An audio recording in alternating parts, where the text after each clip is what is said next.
Depuis l'installation du bureau définitif de l'Assemblée nationale, le professeur Vital Kamerhe, président de cette institution, a pris l'engagement d'accompagner l'action du gouvernement à travers le contrôle parlementaire et le vote des lois nécessaires pouvant permettre la matérialisation des différentes réformes conformément à la vision du chef de l'État Félix-Antoine Tshisekedi Tshilombo. C'est dans ce cadre que le speaker de la Chambre basse du Parlement a ouvert la porte ce jeudi 15 août 2024 au ministre d'État, ministre de la Justice et garde des Sceaux, maître Constant Moutamba, venu déposer pour rappel quelques textes de lois importants dont l'adoption ou la promulgation sont en souffrance. Dans son plaidoyer auprès du professeur Vital Kamerhe, il a sollicité l'implication du bureau de l'Assemblée nationale pour réexaminer ces textes et demander leur promulgation afin de lui permettre d'entamer plusieurs réformes.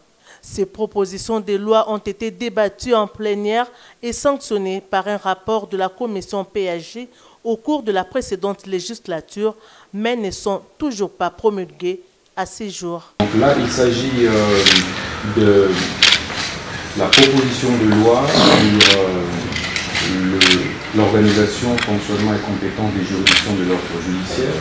Proposition de loi qui a été examinée déjà sur le Conseil supérieur de la magistrature, la proposition de loi, et puis il y a le texte sur le statut des magistrats. Donc voilà fondamentalement les trois textes accompagnés du rapport de la PAG. Et puis nous allons également, honorable président, vous transmettre aujourd'hui même la loi sur le barreau. La nouvelle loi sur le barreau qui avait été en fait adoptée aussi bien par le Sénat que par l'Assemblée nationale, mais dont la promulgation et la publication au journal officiel avaient posé problème. Et nous allons souhaiter que l'Assemblée nationale puisse transmettre de nouveau et officiellement ces textes de loi qui étaient déjà adoptés pour que le chef de l'État puisse promulguer et puis obtenir sa publication au journal officiel. Pour sa part, le président de l'Assemblée nationale, le professeur Vital Kamerhe, a félicité le ministre d'État Constant Moutamba pour la rapidité avec laquelle il amène les différentes réformes dans le secteur de la justice, conformément aux instructions du chef de l'État, qui veut un appareil judiciaire qui fonctionne pour l'intérêt de la population et de toutes les personnes qui œuvrent en République démocratique du Congo.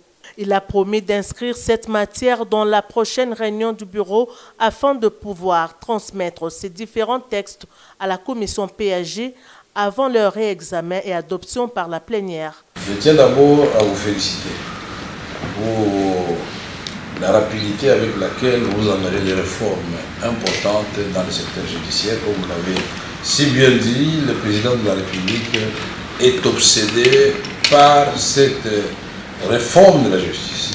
Il veut un appareil de la justice qui fonctionne pour le bien des citoyens congolais et d'autres personnes qui ont élu le Congo comme deuxième patrie, ou tout simplement les gens qui font les affaires au Congo, qui passent au Congo. Et nous pensons que les conseils supérieurs de la magistrature vont être aussi renforcés pour être en mesure de sanctionner. Nous aurions voulu aussi que dans la suite de toutes ces réformes, que vous puissiez aussi nous donner de la matière pour qu'il y ait une proposition de loi, pourquoi pas un projet de loi qui vient du gouvernement sur les conditions de travail des magistrats et du personnel de la justice. On va bien sûr demander qu'ils travaillent très fort et dans l'honnêteté, mais l'État doit aussi être correct avec eux. Un magistrat, ce n'est pas n'importe qui. Il doit être mis dans des conditions où il travaille. Nous allons traiter ceci avec l'ensemble des bureaux, parce que je vois qu'il y a déjà un rapport de la PAG qui est là, la commission administrative et juridique qui avait déjà siégé là-dessus, dans le cadre de la continuité de l'État. Et j'informerai certainement la plénière qui est souveraine de ceci et puis voir comment envoyer chez le président de la République des magistrats suprêmes pour promulgation. Il a par ailleurs félicité le ministre d'État pour la procédure de désengorgement du centre pénitentiaire et de rééducation de Kinshasa, CPRK, un exercice qu'il a demandé d'étendre à d'autres prisons du pays tout en veillant à améliorer les conditions de vie des prisonniers.